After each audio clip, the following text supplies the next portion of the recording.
Hello, everyone, and welcome to the RunIowa podcast. I'm Rob Lindquist, and this is episode 99 of the podcast.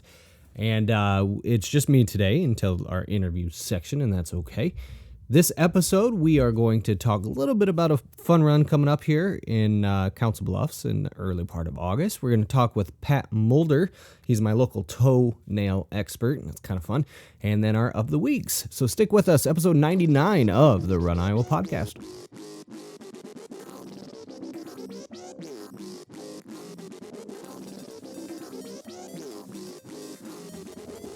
All right, and welcome to the podcast. Actually, I was thinking about right before our little intro there of doing like a click and clack the Tappert Brothers thing. If you're an NPR listener, you might know what I'm talking about. And their fake advertisements at the beginning of their shows and how they do that. And I was just thinking, oh man, wouldn't it be funny to have this show sponsored by Click and Clack the Tappert Brothers? Of course, making great content, even though one of the brothers is no longer with us. And so they're still putting out shows every week. Well, not putting out shows. They're just rerunning their shows. But I worked for our Iowa public radio station when I was in college, and so I got to listen to a lot of NPR radio back in the day, and I just thought that was kind of funny. I don't know why it came to me or why I'm sharing it with you, but I am. So hopefully you're out on a run right now and you're having a good time in this heat. I think we're due for a cool day coming up. If my calendar is right, I think it should be around, I don't know, January 3rd or so. We might actually have some cool weather. And so looking forward to that here. And just like our spring was, I think, a whole 2 days, our fall is looking to be maybe a day and a half. And then it'll just be winter. So I guess at the time of this recording, I hear winter is coming if you're a Game of Thrones fan. I don't know. Maybe not. All right, so in this episode, I am going to just kind of talk to you a little bit about what we have coming up for RunIowa, a little fun thing that we're going to try to do, a little meet and greet, if you will, on August the 5th at the Wabash Trace Trailhead here in Council Bluffs, over on the west side of the state here for all you East Enders. It's just going to be a little fun get-together group run, and absolutely not a race, and I'm not going to make anybody pay anything, but just kind of come out, and I know my wife and kids are going to come out. We're just going to have a little organized group run. I'll say hi to everybody, and not that I'm important, but I thought it'd be kind of neat to get some people that are over on the west side together, and if you want to travel, you absolutely can, and we're at the Wabash Trailhead here. And it'd be just kind of fun to say hi to people. So I'll put a little turnaround marker on the trail and have it marked out for a 5K out and back. And Tasty Treat is a local little ice cream shop / they do like your cheese balls and things like that. They open up at 11 o'clock, so it'll be here for you. So if you're interested, come on over, say hi. I'll do my best to say hi to everybody that might come, and it'll just be a fun little thing, and absolutely no pressure, and if you want your kids, like I said, my kids are going to be there, push them in a stroller or whatever, that'd be awesome, that'd be great, and just a fun little get together. I thought, it's about time for that, and so our 100th episode will be airing on, I believe it's August 3rd, if I remember correctly. So our next episode, August 3rd, I think. I'll have to look at the calendar again. But that'll be airing, and then we'll have that little get-together. So it should be a good time, at least for if you're looking to come out for a quick run. Let's see. Yeah, August 3rd would be the 100th episode. Okay, so that's that. I also wanted to talk a little bit about RunIowa, which is the site we use for a lot of our Race of the Week information, at least to get us started, did a little redesign, and I thought that'd be worth noting because I heard some people complaining about it a little bit. Not really bad, but they just had a little bit of a reorganization of how they do races. So let me know what you think about that redesign. Just tweet me at Rob Lindquist, or RunIowa would be probably easier. And tell me, are you having a harder time with the new redesign, or is it just one of those things where, if you are using it enough, it's going to end up being okay for you. So let me know what you think about the new redesign. Actually, I have a lot of things I want to talk about because the next thing is kind of related to that, and it's something I'd seen earlier, maybe a few weeks ago, And then I just recently saw it again from one of our friends on one of our running pages. And so I'm going to take a look at this. It's the new, I don't know if it's new, but it's a new way to find races, and it's the subscription-based race thing. You might have seen about it, or racepass.com if you've seen about it, seen it, and how it's a service that's going to allow you, or the idea is it's going to offer you cheaper races by purchasing their pass, and so you get a bunch of races or something along those lines. But the problem seems to be that they're not necessarily getting race directors on board, and they're not really, maybe just an okay. And so let me know what you think. There are races on here that were never contacted, apparently. One of our friends, Angie, on the podcast, she's, does the Bib Brave and corridor running stuff. She had posted something, last week about marathoninvestigation.com posted something. So have you used it yet? One of their ideas is you pay a flat fee and then you get 3 or 5 races or whatever. They've already changed their terms and conditions. They had one package that was like unlimited races for like $700 or something like that. If you're somebody that's racing every weekend, is that something that's even worth it to you? That kind of thing. So, I personally think that's not a great idea because, one, the races should be, and I know not all are, but, should be somewhat of a locally based thing. Now, I know that companies are stretching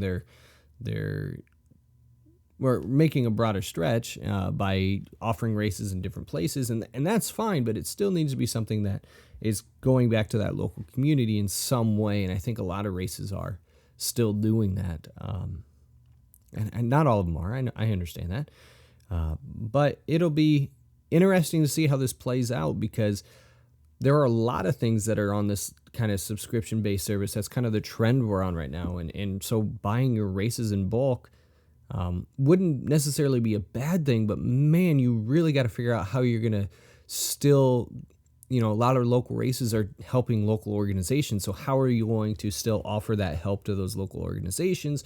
And how are you still going to decide who is going to go along with that? So not every race wants to be on one of those passes. They don't, if my race fee is $25, all of a sudden how do I make money if I'm going to make money, or how am I going to raise that money to give back, or whatever it might be? So it's an interesting idea. I think it has potential if done correctly. I don't know what the correct way is, because I want local races to stay local. I want to help those communities that need it. And I think people in Iowa are probably along those same lines.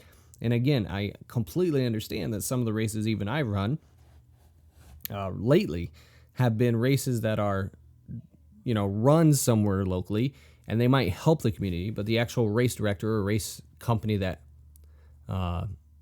does it, that organizes the event, is not a local thing. In fact, today, while I'm recording this today on a Saturday, a local color run, or not a local, but a color run is happening. One of the Color Me Rads or whatever it is, which started out as a unique thing, and now they're every weekend you can find one. But they're not local. It's not done by somebody right here in town. And so, are these organizations like Race Pass, is that something that you're interested in? So something else to talk to me about on Twitter, at RunIowa, or on Facebook at facebook.com/RunIowa, or even our website. Let me know in the contact section. It's I don't know. It's something that you got to think about. If you're somebody that races every weekend, that could be something that's beneficial, I guess, if you're wanting to save a little scratch that way. If you're somebody like me that maybe does one big race a year, or maybe 2 or 3 medium races or one big race or something like that, is it really worth it for you to do it that way? So let me know what you think. And circling all the way back around to the little fun run after that.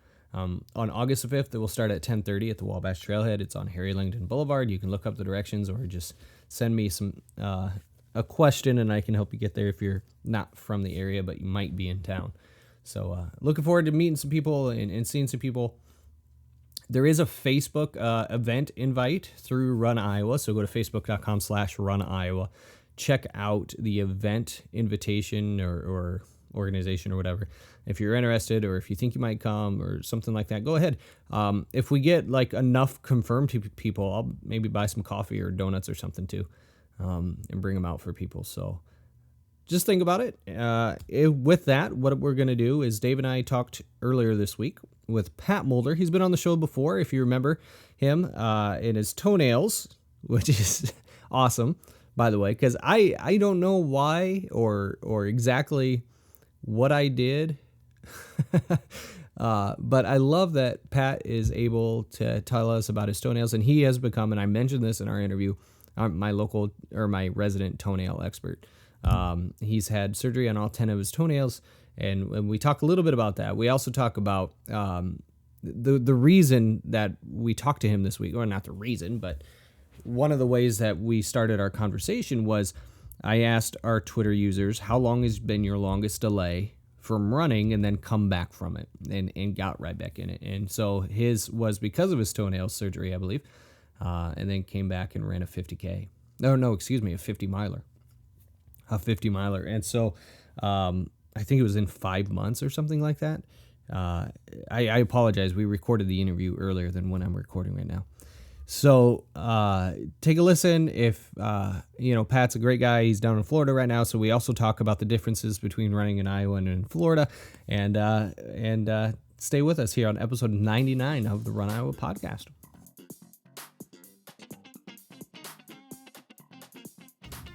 All right, and welcome back to the podcast. On the line with us now is Pat Mulder. Pat has been a guest with us before. Welcome back, Pat. Thank you. No problem. This conversation started a few days ago. Well, I guess it would have been a couple weeks ago on Twitter. I posted a question. What's the longest run break you've taken and why on Twitter? And you responded, and I thought it was a very interesting answer. You said you did a few months off because you lost all 10 toenails, and then you ran a 50 miler. And I thought, whoa. And so we had a little Twitter conversation. So tell us about that, Pat. What happened? How did you lose all 10 toenails?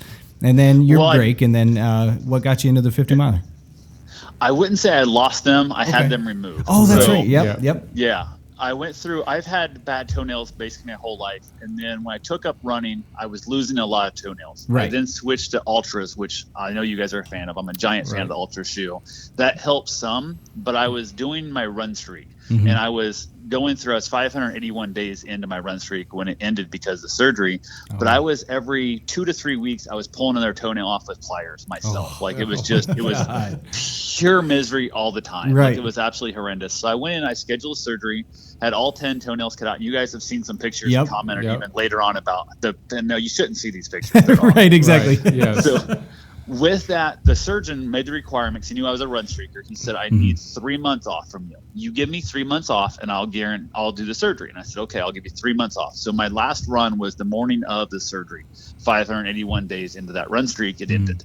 So I gave him 3 months off. I did start biking 4 days after my surgery, which I was in horrendous pain. Sure. And that was mostly because of my dog. I have a 110-pound Great Dane boxer mix that at the time was still very aggressive and very abused and beaten and needed a lot more exercise. So I took him on the bike and ran him that way. Feet were still bleeding. That's how bad the early days in that bike were. It was bad. So I got through that part of it. I gave him full 3 months off. But I did bike quite a bit. So I kept my stamina up a little bit there. My first run back out was out there, and I was literally went and ran a 5K to see if I could do it. And I came in at I think it was 29:48 or something like that. Was my first 5K. Nice. Which felt pretty good. And my body was rested, my brain was rested, but I just needed to get that muscle fatigue back again. Mm-hmm. Right. Didn't feel great because there was still a little pain there and stuff and a lot of soreness. I worked my way up. I started running about anywhere from 2 to 5 miles a day.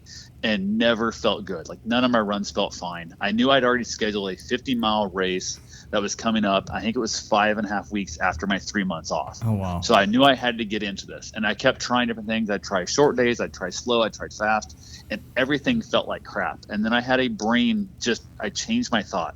No matter what, I think it's 36 hours is the cutoff time for the race. So I thought, no matter what, I'm going to finish it. I took out the thought of failure out of my brain and just decided I was going to run. My longest training run, which was 2 days before the 50-miler, was a 9-mile run. I ran on a trail right outside of Kansas City, Missouri. And it was the first run that I had that I felt good. Like I got done at the end going, I could run longer, but I have a meeting to get with people I'm meeting for dinner, so Sure. I could not continue. I wanted to keep going. I got there race day morning. I camped out, woke up that morning, stupid early, way early because your nerves. Every Right. race, everybody's freaking out. You're going crazy. I got up so early, I actually had time to go get a shower. It was a nice, cool morning. I went over to the race start, and I had the best run of my life still to this day. It was my favorite run I've ever ran, and I ran 50 miles. My dog finished the race with me. We ran it together. And everybody talks about you have to have this perfect training schedule. You have to do all this other stuff. You don't. Now, if you want to put in your PR or you want to Boston qualify and that kind of stuff, whole different world. If you're trying to win a race, you do need perfect food. You do need perfect training. You need all that.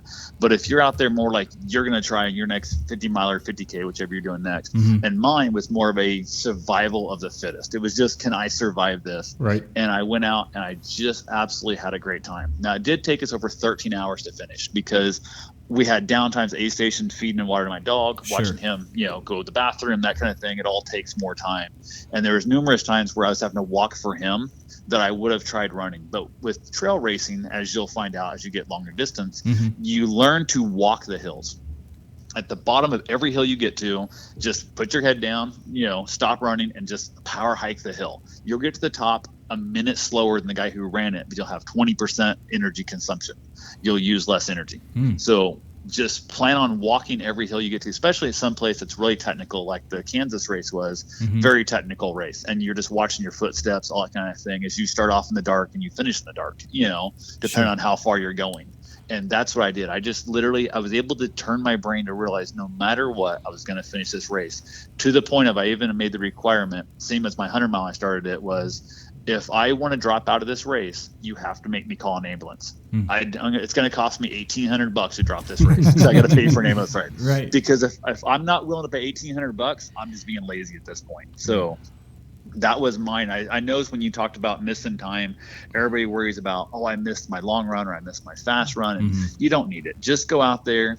Again, you're not trying to PR. You're not trying to Boston qualify. Now if you're at that level, I'm not there. So I don't know what that is. Yeah, I'm not there. But it's all about just go out there and just find your happy pace. Everybody talks about happy places. I want to find my happy pace, something I can run and still talk to you and have breath left in my lungs at the time. Right. So, yeah. I'm sorry. I was just going to say, one of the things you mentioned toward the beginning there was the pain you felt when you were even on the bike. Was there anything from the doctor that said, absolutely don't do anything for a certain amount of time? Or did you just, you needed to get out there because you're dog, so you did it? And where, I guess, you're kind of my toenail expert. I don't know if you know this or not, but you're kind of my toenail expert. So the question would be, where were you feeling the most pain? Was it in the tips of your toes where the toenails would be, or was it because you're overcompensating for that maybe in a different part of your foot? Before I had them removed, mine was mostly the pain felt more like near the base of where the toenail meets the toe, not the tip, at the base. And what happens is, and I did a bunch of research on this myself, when you land, I'm a bit of a heel striker. So it's naturally what I do. So when your heel hits, a lot of us unfortunately are, your heel hits and your foot slaps down. Just like you lay your hand on the table and you slap it down on the thing, the blood rushes out to the tips of your toe. Every single footfall. And the problem with it is when you never take days off, like I don't. And that year before I had my toenails cut off, I ran a dozen marathons. That I was running. I literally ran 12 marathons in 12 months. So when you're running those kind of mileage and stuff I was putting in, I never had time for the toes to heal. The couple things I'll give you is, of course, proper socks. And the one thing I'm a big believer is Ingeon, the toe socks, even if you're wearing regular shoes, because it keeps your toenails from, like your toes from rubbing each other and doesn't build up the wear and tear on the top of your toe. I'm a giant fan of the sock. I've got some on right now today that I looked at. I've had for 4 years. Oh, nice. And I wear them every week. They're expensive, but they last a long time. That's a good question. Do they last? Oh, so much. You mentioned I listened to the one where you bought the Nike socks and stuff. And my thing is, I'm a giant big believer in good socks. Sure. Also, there's a product called Squeaky Cheeks. I dump in my socks, I turn them inside out, and my underwear both, and I shake and bake them in a big plastic bag. Oh, nice. And I wear those. Keeps them from sweating so bad, which keeps less moisture, keeps less blisters. Mm-hmm. That helps. The other thing is, make sure you buy, especially for trail running shoes, I always buy at least a half size or a full size bigger than what you need, because your feet are going to swell. When you're going out and running ultras, your feet are going to swell. Another thing I'm a giant fan of, allows your foot to move around a little more, is a pair of shoelaces called Yanks. They're a bungee cord shoelace. Right. I'm actually wearing a pair right now. I have some Yanks on. Oh my God. Yeah. The best thing, especially in the trails, you pick up a rock, you take 1 second, you stop, you take the shoe off, you dump the rock, you put it back on, you're running, and it fits exactly the way it did before you took the rock out. You're never retying your shoe to different pressure. Yep. It does take me usually 3 to 5 runs to get the laces set just where I want them. And then you never touch them again. Like, they're amazing. I love the heck out of those. The other thing I'm a giant fan of, and this is where sometimes, depending on how flexible you are, get somebody else to help you. Keep your toenails trimmed back as absolutely short as possible. Okay. Because the longer toenail, if it hits the end of your shoe or the end of your sock, it's going to jam in a little more, and it's going to cause you problems. Okay. That's great advice. So, yeah, those tips alone are like every tip I've ever wanted with my feet. Yeah, it's go ahead. That makes such a difference. And like I said, I've always had weak toenails my whole life. I've always had little toe fungus here or there, different things which nobody wants to hear about. It's always kind of gross. And I always had, like, the one toenail always came in like double thick, like it grew in double, and it always had pain my whole life. It always gave me problems. And unfortunately, my surgeon didn't do a good job with my toe surgery, where he splayed it back out. I've had to go back 4 times to get the parts that grew back in acided off. And I'm actually scheduling one for next month to go get the rest of them acid off for the 5th time back in. So find a surgeon who knows what the hell they're doing. Don't go with the guy that I got. So I will not give you his name, because he did not do a good job on me. So crazy. Absolutely amazing. It was one of the worst times of my life in that, but it was the best decision I've ever made for my running. So if it's something you have the problem like I have, it's not for everybody. But if you are the chronic toenail loser, then you have to get those off of there. It's just going to help your running. My toes never hurt. Even my 50 miler, I made the joke. Everybody's complaining about how bad their toes hurt. And I'm like, my toes still fine. Like, there's no problem with that ever again. Yeah. So, I guess, is there, I don't know the right question. Is there maintenance now that you don't have toenails, especially on your long runs? And are you back full force in all of your runs after? Because that was a while ago, right? That was that was almost 2 years ago. 2 years ago. Yeah. Okay. So you're back full force in your running, regular running schedule for you, I guess?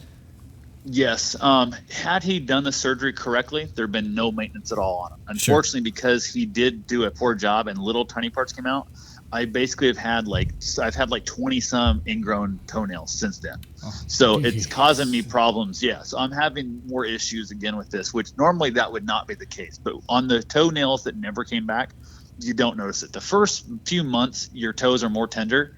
And when I wear sandals and stuff, like if I bump into the foot, like the chairs on the table, it's a little more tender, but they're getting better. And you don't really notice it too much. Now, you will notice if you drop a P2x4 on your foot.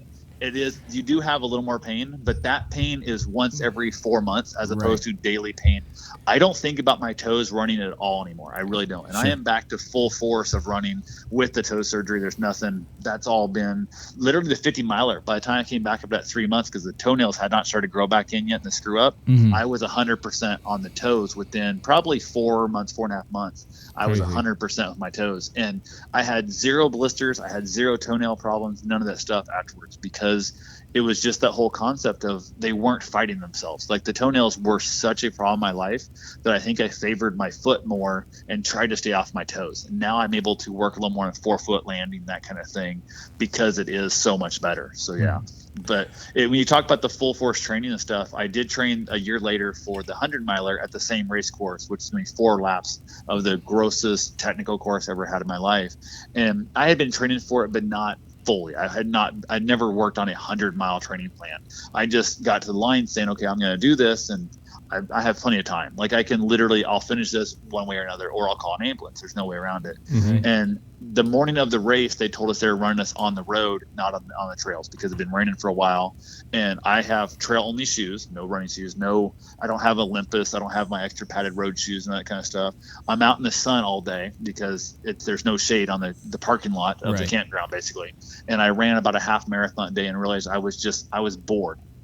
I wasn't enjoying the scenery. I didn't sign up for a road race. I signed up for a trail race, and I bowed out 13 point, I think it was like 5 miles into my 100-mile race. Not because of injury, not because I couldn't make it, just because of the fact that I knew I was running way too fast on the road. Because in the trail, again, you walk the hills, and the roads you don't. So I was going to be really paying for it on the last 25 or 40 miles of that 100-miler because there wasn't the time to slow down. There wasn't the issue. Plus, they had a couple of aid stations weren't set up right because they had moved them, and I got to the first 2 aid stations without any watermelon or anything to eat, and there was just the whole thing was kind of screwed up, and I was just in a different mindset, and I just bowed out as opposed to hating myself at the end. Right. So yeah, that was one of those things at the end of that 100-miler is when I was going to propose to my girlfriend, because my theory was if you can put up with the hell I'm going to put you through for 30 hours, there's a good chance, and you still say yes, there's a good chance of us making this lifelong, commitment. So right.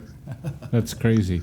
I just want to know if I could have taken a picture of Rob cringing as you were describing your toe stuff. It would be I'm a priceless. very visual person, Yes. but I was trying not to visualize.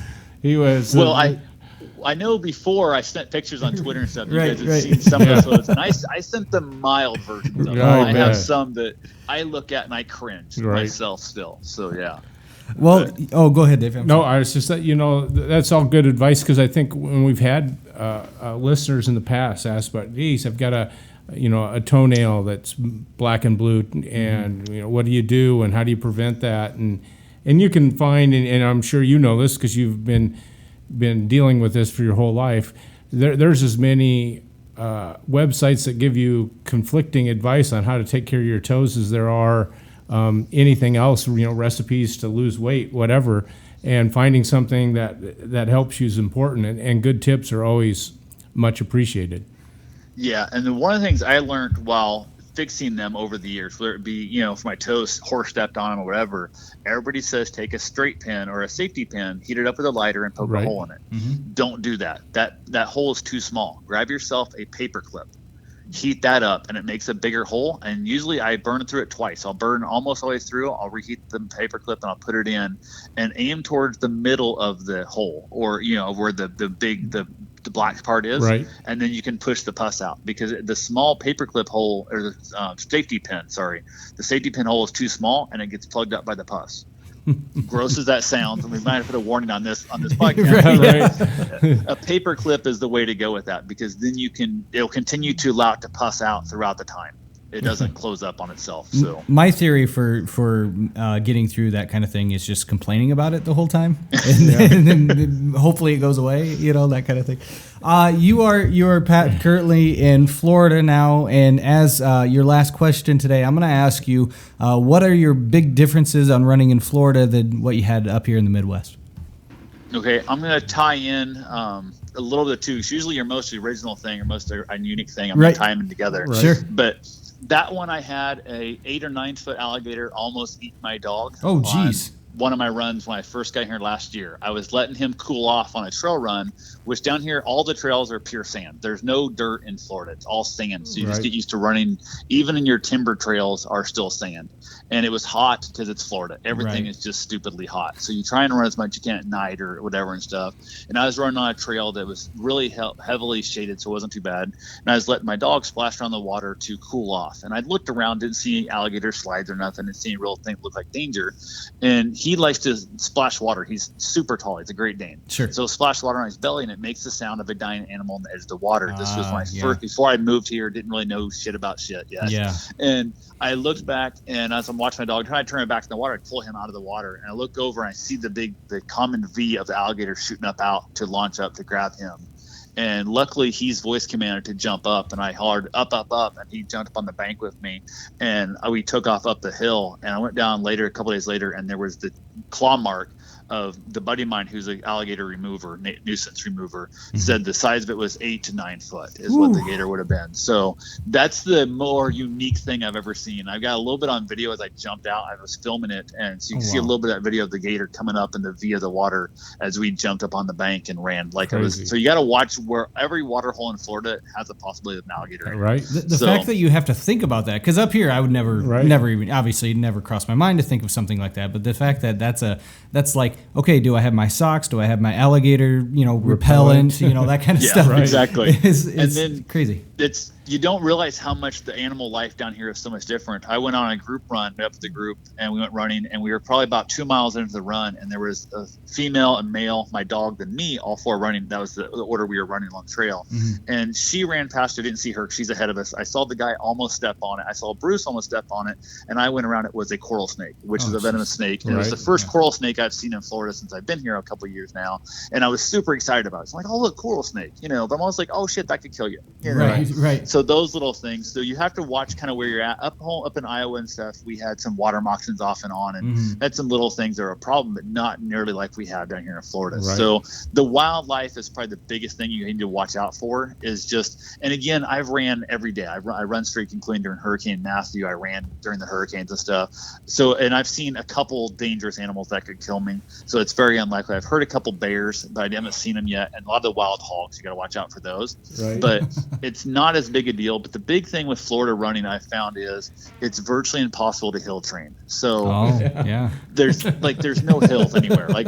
Literally I run back and forth over the overpass. And then I had somebody give me a great tip. If you're ever in an area you want to hill train where you don't have good hills, go to a big parking garage like Universal Studios, Disney, like that. Run up and down the parking garage. One, you have sunshade, which is good. And two, you have a constant hill and you can run up and down. And that really makes a big difference in the process of the hill training on flat land when you're training for an altitude race, or you're training for even just like the Lawrence race, which has a lot of climbing in that too. So awesome. Those are great tips, Pat. You can find Pat on Twitter at Floppy Hat Photos on Twitter. My now resident toenail guy, Pat Mulder. So thank you for being with us this week, and enjoy your time. You guys have a safe and wonderful day. You too. Bye bye.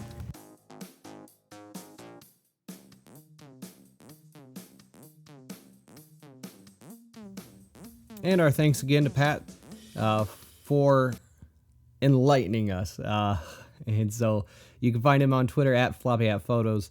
And it's so interesting to hear that. So anyway, okay. So on to our of the weeks, and I am going to help us out with that, of course. And we're going to start with our race of the week. And this week's race, or this episode's race of the week, is the Cherokee Trail Run that is happening. And it is currently $20 registration until August the 16th. It's $25 after that for the 5K. It's $25 for the 10K. Oh, I'm sorry. I need to give you a little more information on that. It's like I've never done this before. Cherokee Trail Run is a 10K run and 5K run walk held on September the 16th at 9 o'clock in the amazing trail system at Martin's Access County Park, located in Cherokee County, Iowa. The description here: the park trails offer gorgeous views with rolling terrain and the Little Sioux River. The trails provide exceptional experience for everyone, no matter your skill level. The run will include those two distances we talked about, or I've already mentioned. And you can find information about the actual race at CherokeeTrailRun.com. Now, back to the other information. The cost of the running for the 5K is $20 until August the 16th, $25 after that. For the 10K, it's $25 until August 15th, and then $30 after that. So if you want to get a 5K or 10K trail run in, this seems like a great way to do a kids run. Anybody under 10, no charge for it. You can register online through their website, CherokeeTrailRun.com.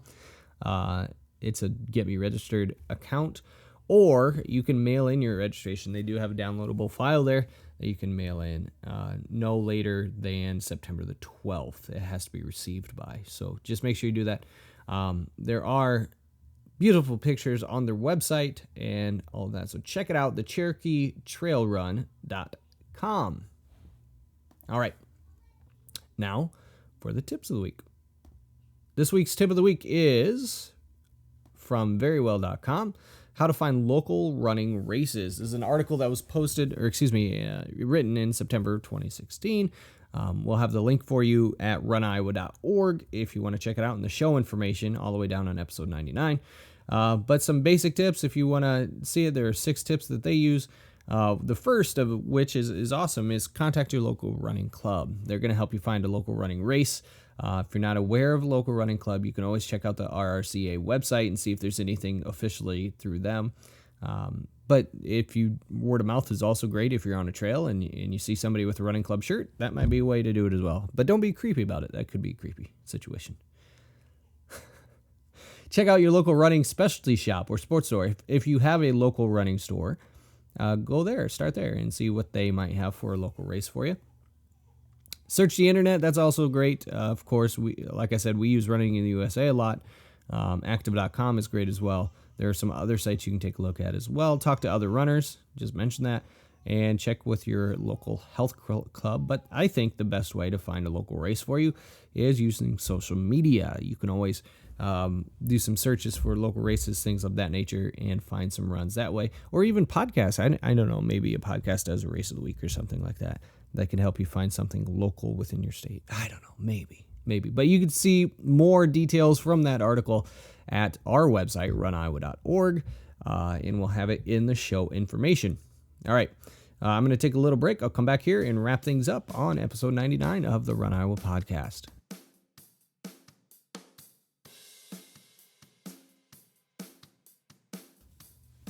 All right, so this is it for 99. So episode 100 is coming up, and our guest is Hal Higdon. We've been kind of promoting it here for a little bit. It's a very cool interview with Hal, and we talk about his book, and we just talk about running in general and his life and things that he's done. So very cool to be able to talk to him. And we talk also about our 100 episodes and what David and I have accomplished. And I'm doing this by myself right now. They've obviously helped me out with the interview earlier with Pat, but I want to say just, in general, it's really cool to have a co-host that I can bounce things off of. My wife and I were going to do this week's episode, and, I did it solo, and I thought I'm regretting that right now. I wish we would have done it together, but I think it's really cool for us to bounce ideas off each other and talk to each other in that way. And I think that hopefully the listening experience is cool with you guys. After 100 episodes, you're still with us. I know some of you diehards are still listening to every single episode, and that's awesome. And if you're a new listener that just happens to be number 99 is your first one, that's awesome as well. Thank you so much for listening. This has been an awesome experience for Dave and I. And we talk about that in episode 100. So please give it a listen. And have a great rest of the summer. Dave and I will probably take a couple weeks off here coming up after episode 100, just so you're aware, as we get ready for our school year to get back in full swing. And but this is a cool experience for us, and we're happy to do it every week or every episode whenever we get it out. So if you have any ideas for guests or sponsors, or you think that you might want to help organize something with us, or just want to talk, contact us at runiowa.org. You can also find merchandise there, including shirts and stickers and things like that, stocking caps. You can find show information and follow Dave on Adero or myself on Instagram, and all sorts of cool stuff on our website, runiowa.org, and also our social media, where it all started at Twitter at RunIowa. Or now Facebook at facebook.com/RunIowa. And eventually I'll have an Instagram account with just Run Iowa stuff. So thanks. I appreciate it. This is about 38 minutes in if you're running right now. I missed that. I hope people are listening while they're running. I think that's a time check. I need to get doing that again after these 100 episodes. I'll learn a thing or two. So enjoy yourselves. Everybody have a wonderful summer. I'll see you in a couple weeks with Hal Higdon. Dave and I will have that episode 100 coming up. And happy trails. Happy trails to you until